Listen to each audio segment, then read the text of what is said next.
money out, and there's, you know, we'd like everybody to pay us back, but there is a percentage of people that don't pay us back. You know, if we lend, let's say you have somebody that, you know, we do make some unsecured loans for people that we think, and at times they don't pay us back. So yeah, they don't go to jail for that. The only way is if they commit fraud in the application process or do something illegal when they go to jail. I mean, it's just, that's the risk that the bank takes when we lend out money, is that you won't pay it back. Or, you know, not every business is successful. I mean, you know, every day there's hundreds of businesses that are open, and the biggest cause for most of them to fail is not having enough capital to sustain the business. So they do go under, and you know, and we're judged on that as part of our, you know, our job is for us to be able to tell who's telling the truth and recognize when there's a problem and try to solve it with the customer before they can't pay. Okay. Good question. Have you ever been part of a bank that has like been robbed or tried to be robbed? I have been employed by a bank that has been robbed. And fortunately, I wasn't in the bank at that time. And it was not a very good experience for the people that were there, because the folks that came in and robbed them were carrying guns, and they were pushing people around, and it was not a very good scene. Now, the banks will tell you, bankers will tell you, that's not my money. It's insured. I'm not going to do anything different than what they're asking me to do. If they want the money, they can take the money and go. Fortunately, in most cases, those folks are captured and they go back to your question, they get in jail. You know, they get put in jail for a long time. That's our reason. Knock on wood. I've been fortunate in 30 years. I've worked for banks that have been robbed, but I wasn't in the bank the day they were robbed, or you know, it was other branches. I've had friends that were pistol whipped. I've had friends that were in where people were killed by the robbers. So yeah, it does happen. But you know, you just hope that it's not at your bank. But you're also very, you know, we're aware. I mean, you know, you have to be aware when you come in and out of the bank. You're looking to make sure there's not somebody there that's, you know, that would try to hold you as a hostage. So, you know, part of it is you have to kind of look out for it too. And I'm sure they have procedures in place or training, right? There's training yes, that you go through. Every year you get to go through some of that.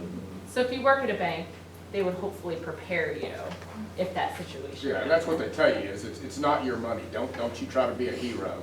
Let them take the money and let them. You know, the quicker they can take the money and leave, the better off everybody is. So you're getting some inside info here. Yes, sir. What is it like when, say they rob like a bag of money, and then you open it, it's like blue that comes out? Well, it's called bait money, and when they walk out the door with the bag that has that particular bait money / cartridge in there, it will explode because there's a sensor in most banks. I don't know if they use it a whole lot anymore. Yeah, they do. What it is, basically there's in a stack, you know, you're taking stacks of money. So inside that is a little transmitter.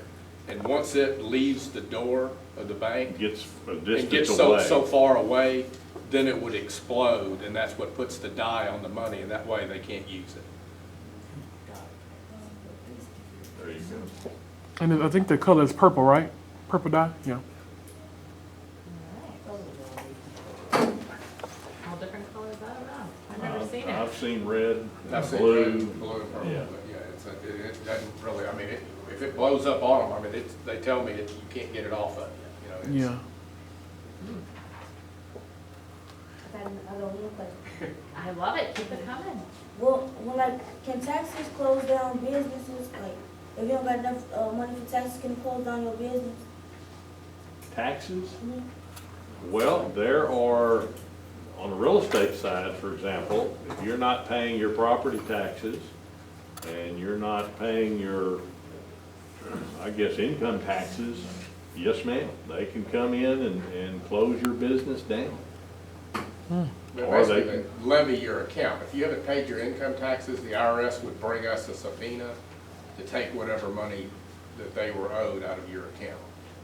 But if you don't have sufficient dollars in your But if you don't have account, money in there, then there's nothing. then they will go through the process of trying to close your business. It's not a free ride. And just, like on real estate loans, we watch those because if you don't pay your real estate taxes, then the government's lien would be ahead of our lien. So we monitor that. We have a service that monitors any loans that we make on real estate to make sure you're current on your taxes. Because if you don't pay those, we're in first position, so it's our collateral. But if you don't pay your taxes, the government steps in and they're first, and we're behind them as far as collecting anything if we had to liquidate the property. Good question. All right, should we jump up to number 1 and 2? And I see a lot of you are taking notes as we've been talking, so that's excellent.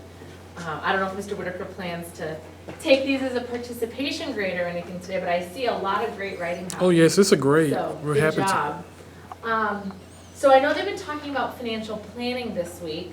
And maybe if we just kind of tweak this to talk about either what a career, like how financial planning might apply in your careers, or anything you'd like to share with students about financial planning. And you guys can be jotting down. And if you have things to contribute, this is a discussion. We could always toss it to the kids too, to see what you all have learned so far this week when it comes to financial planning. Okay, guys, you can tell them what is financial planning because that's the first thing that we discussed, right? Right? Remember, I gave you a definition of financial planning? You open up your notebooks, right? So what's the definition of financial planning? First person who can tell me, I'll get another pencil. Oh my God, go ahead, Brianna, you like to go first.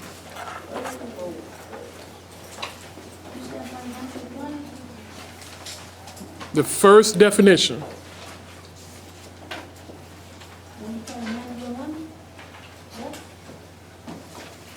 From the vocabulary.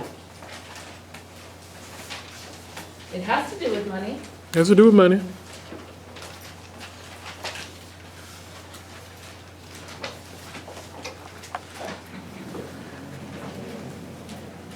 I'd love to see these notes you've been taking.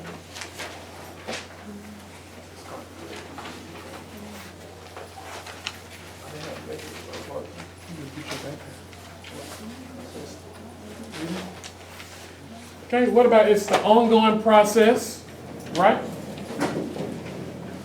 Ongoing process that you can take you from where you are to where you wish to be. Okay? Right? Okay. I like how she's writing it down. Oh, that's one of my stellar students. All right.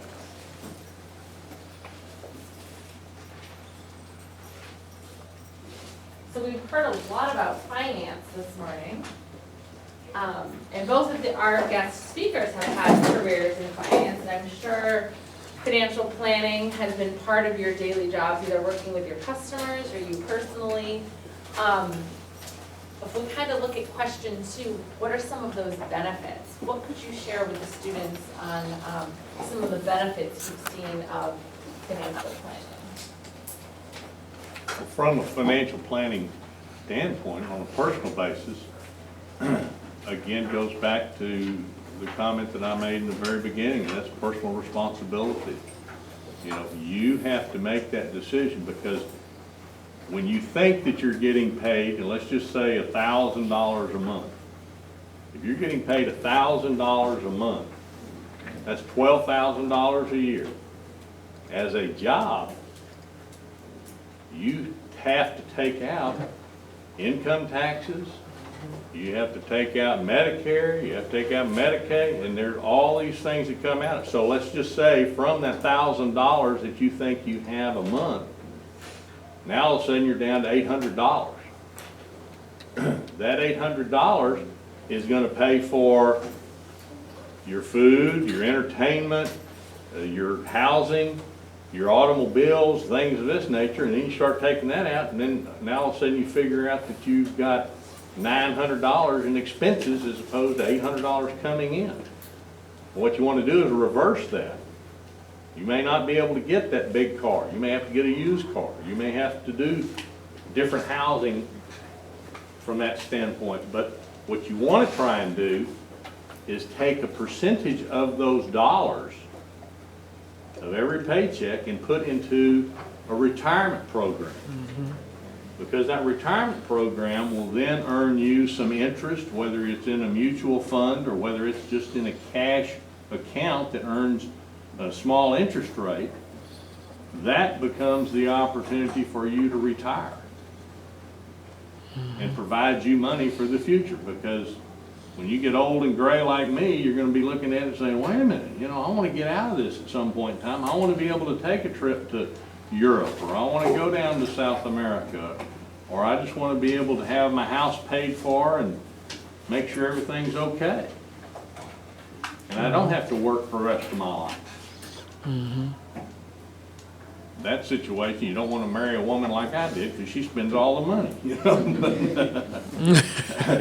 But the other side of it is that's the benefits to it. It allows you to build up a base dollar amount that you can live on if something were to happen to you, or you know, you got to the point that you wanted to retire. That's what the retirement programs are about. But you really do want to try and start saving dollars. And I'll just give you a real quick example. My daughter and her husband started their careers after they were married, and both of them were putting money into a retirement account. Both of them had a company stock plan that they were able to buy into, and both of them were taking an extra $100 a month and putting into an additional savings account. After I had visited with them and said, these are the things y'all need to try and do. My daughter is 38 years old today. She is no longer working, but they had a financial planner visit with them, and because of the things that they were doing and putting away, by the time that accrues all the interest and it grows, said by the time they got to retirement age of 65, you know, they can end up with about $18–20 million. So that is something that you can go starting off now. If you start putting that money away now, it will accumulate over all these years. Well, I need your help. No. So I'm hearing a lot of benefits then. So if you start to put your money into retirement savings, you could even, you know, retire early, or you want to be able to travel. If you plan your finances well, you know, that's something you can do. Buy your own home, it sounds like. A lot of benefits. And I think probably the most important thing I heard you say too was to have a, I would call like a rainy day fund, right, in case something That's right. happens. You have to have a rainy day fund. You never know, I mean, things can happen, you can lose your job, or your car breaks down. I mean, that's the problem. I'll give you an example. I have a sister, she's not a very good financial planner, and so she's always having to go to my father to borrow money, but when their car breaks down, because they don't ever plan for the bad things that happen. Your car breaks down, you own a house, the hot water heater goes out, or you need a new roof. Those things you have to save for, or you have to go to the bank and borrow money to do those things. But just remember, when we lend money, we want you to have something at risk. So if you come to me and you say, I want to buy a house, well, I'm going to tell you, I want you to put 20% down and we'll lend you 80%. So you have to have some money that you put down up front that you have at risk, because that's the way the lending system works. Is you put some in along with the bank. So if you don't save any money, you're not gonna have the down payment to buy a house. One thing I would warn you about from a financial planning standpoint as well is credit cards. If you can stay away, obviously you need credit cards to buy this or buy that or something, but you don't want your credit cards funding your lifestyle.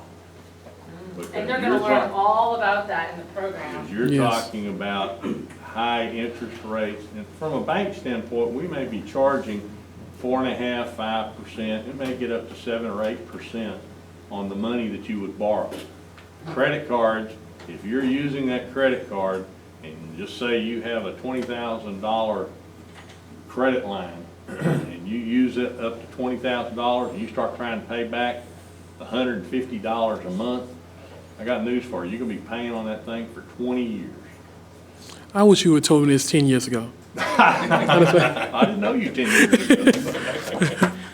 And you guys will get to, I'm not sure how much you know about credit cards and how credit scores work, but that's actually one of the modules that you'll get to work on the computer. So, next time these guys come back, maybe you'll have even more to share.